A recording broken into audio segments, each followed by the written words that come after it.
بسم اللہ الرحمن الرحیم۔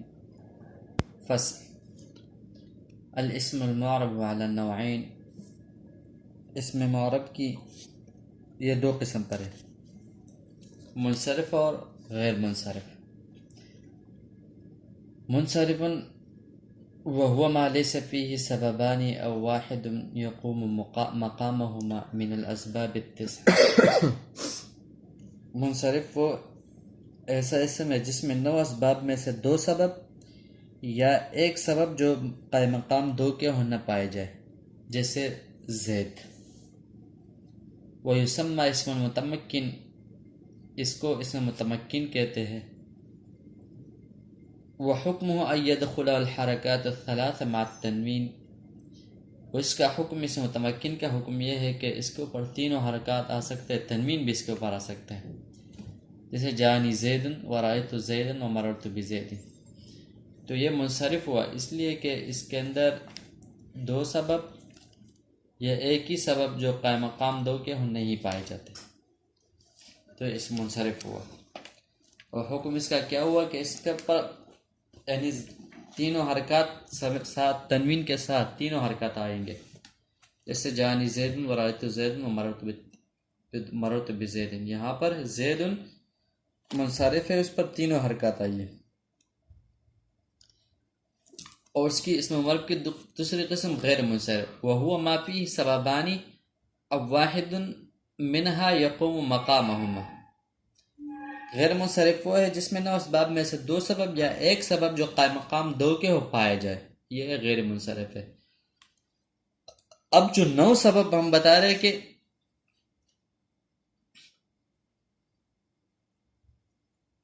وہ ہے کیا ہے، والاسباب التسع، یا وہ 9 سبب منصرف کے وہ کتنے ہیں؟ 9 سبب، وہ نام اس کا بتا رہے کہ کیا کیا ہے۔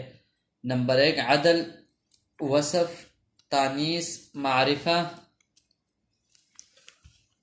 عجمہ، جمع، ترکیب، الف نون زائدتان اور وزن فعل۔ یہ اسباب التسعہ جو ہے یہ غیر منصرف کے، یہ 9 اسباب یہ کہ اس میں پایا جائے تو وہ غیر منصرف ہوگا۔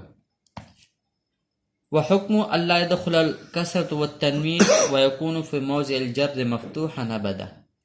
غیر منصرف کا حکم یہ ہے کہ اس کے اوپر کسرہ اور تنوین نہیں آتا، اور جہاں جر ہوگا تو وہ جر فتحے کی جگہ ہمیشہ مفتوح ہوگا، جر کی جگہ ہمیشہ فتحہ ہوگا، جیسے جانی احمد ورأیت احمد ومررت باحمد۔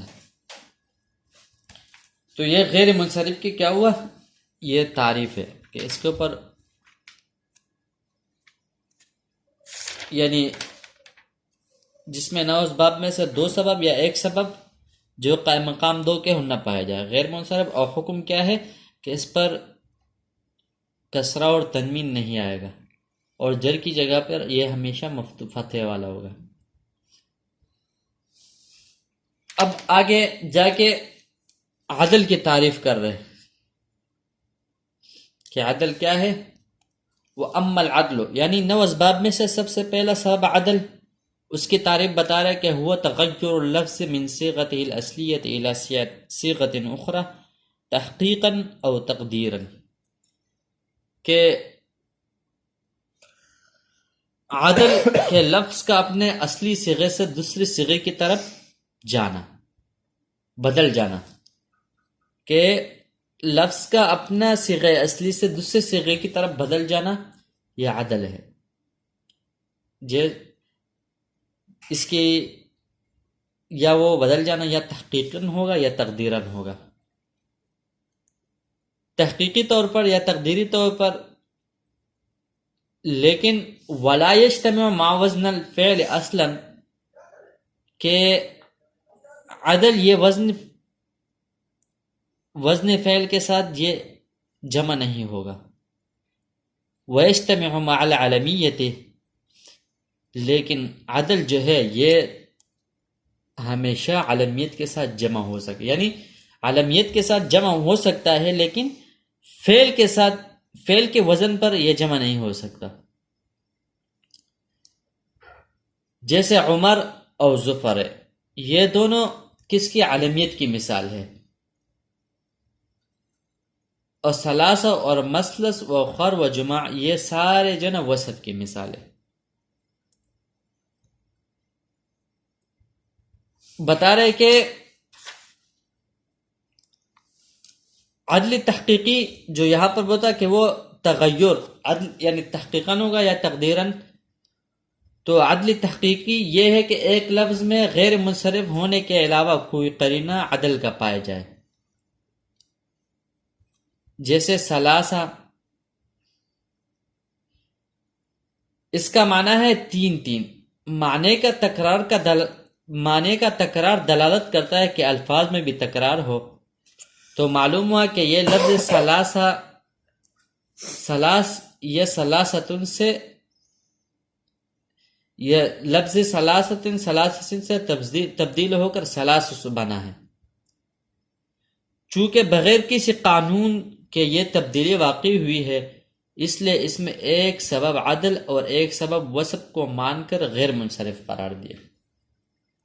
یہ عدلی تحقیقی کی مثال ہوئی، اور عدل تقدیری کی مثال کہ جس میں غیر منصرف پڑھنے کے علاوہ عدل کے ہونے پر جو قرینہ موجود نہ ہو تو وہاں عدل تقدیری مانا جائے گا، جیسے عمر و ظفر۔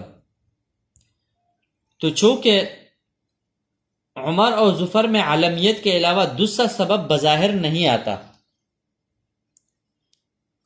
تو اس کو غیر منصرف پڑھا جاتا ہے، تو فرض کر لیا گیا کہ اس میں دوسرا سبب عدل ہے، اس طرح کہ عمر اصل میں عامر تھا اور ظفر اصل میں ظافر سے معدول ہو کر بنا ہے۔ تو یہ کس کی مثال ہوئی؟ عدلی تحقیقی کی مثال ہوئی۔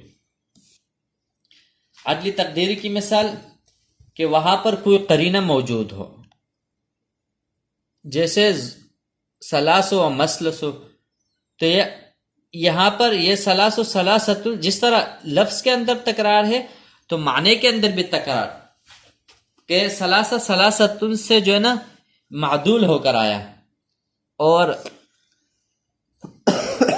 عمر اور ظفر یہ عدل تحقیقی کی مثال ہے، تو تقدیری کی مثال ہے کہ عمر کہ اس میں کوئی اور صفت نہیں تھا، بلکہ کیا تھا، یہ عمر عامر سے اور ظفر ظافر سے یہ معدول ہو کر آیا ہے، اور قرینہ یہاں پر موجود نہیں ہے۔ صحیح ہے، یہ عدل تحقیقی اور عدل تقدیری کی مثال ہے۔ اب عدل کے چھ اوزان ہے، وہ فعال جیسے ثلاث، مفعل جیسے مثلث، فعل جیسے عمر، اور فعل جیسے امس، اور فعال جیسے قطام، فعل جیسے سحر۔